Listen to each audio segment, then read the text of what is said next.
আপনার কি heart block আছে, কোলেস্টেরল বেড়ে গেছে, বুকে চাপ লাগা ব্যথা? একদমই চিন্তা করবেন না।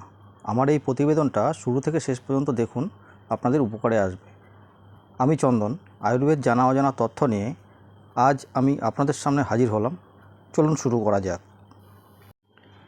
হার্ট ব্লক ধরা পড়েছে, কোলেস্টেরল বেড়ে গেছে, হাই প্রেশার?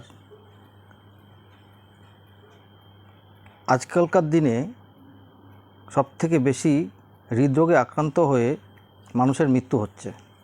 সেই হৃদরোগে আক্রান্ত হলে বুকে অস্বস্তি, শ্বাসকষ্ট, বুকে চাপ লাগার মতন নানা উপসর্গ দেখা দেয়। এইগুলো তৈরি হয় আপনার যখন শরীরে কোলেস্টেরলের মাত্রা বাড়তে থাকে এবং রক্তনালী ক্রমশ বন্ধ হতে থাকে। এতে দেহে রক্ত সঞ্চালনে বাধা তৈরি করে, তখন ধমনী সরু হয়ে গেলে তখন আপনার হার্ট ডিজিজের সম্ভাবনা তৈরি হয়। এই হৃদরোগের ঝুঁকি কমাতে এবং হার্ট অ্যাটাক প্রতিরোধ করতে ডায়েটের উপর নজর দিন। আমরা সাধারণ জীবনযাপন যদি একটু নিয়ম মাফিক আমরা যদি চলতে পারি আয়ুর্বেদ স্বাস্থ্য মতে, তাহলে আমাদের এই কোলেস্টেরল আমি গ্যারান্টি দিয়ে বলতে পারি 1 মাসের মধ্যে আপনাদের কমে যাবে, যদি আমার এই প্রতিবেদনটা আপনারা দেখেন।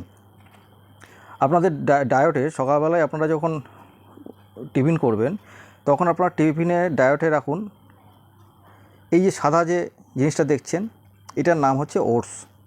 সাথে রাখুন আমন্ড, তার পাশে আছে আপনার তিসি।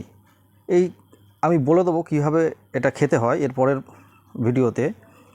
তো আজকে যেটা বলছি আমি, আপনার এইগুলো আপনারা করতে থাকুন। এইগুলো করতে থাকলে আপনারা হচ্ছে উপকার পাবেন।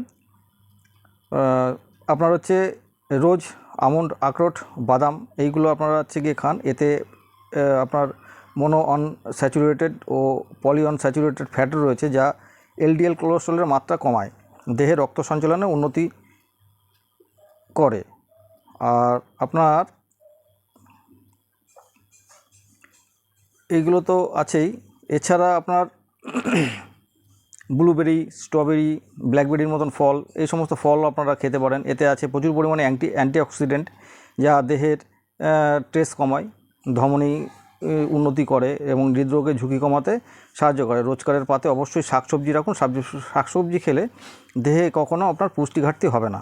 সবুজ শাকসবজির মধ্যে ভিটামিন সি, কে, পটাশিয়াম, নাইট্রেট ইত্যাদি পুষ্টি রয়েছে, যা রক্তনালীগুলিকে শীতল করে এবং রক্ত সঞ্চালনে বৃদ্ধি করে। দেহে এলডিএল কোলেস্টেরলের মাত্রা কমাতে ওটস খান, যেটা আমি আপনাকে বললাম। ওটসে বিটা গ্লুকোন নামে এক ধরনের দ্রবণীয় ফাইবার পাওয়া যায়, যা কোলেস্টেরলের মাত্রা কমাতে সাহায্য করে। এই খাবার হজম ও স্বাস্থ্যকেও উন্নত করে। আর ডার্ক চকলেট খেতে পারেন, কিন্তু যাদের হচ্ছে সুগার আছে তারা কিন্তু ডার্ক চকলেটটা খাবেন না। এটার মধ্যেও আপনার অ্যান্টিঅক্সিডেন্ট এবং এদের টেস্ট কমাতে সাহায্য করে। তো বন্ধুরা, আশা করি আপনারা বুঝতে পেরেছেন আজকে আমি যে বিষয়টা নিয়ে আলোচনা করলাম। আপনারা আমার চ্যানেলটাকে সাবস্ক্রাইব করবেন, আমার পাশে থাকবেন। জয় হিন্দ, বন্দে মাতরম।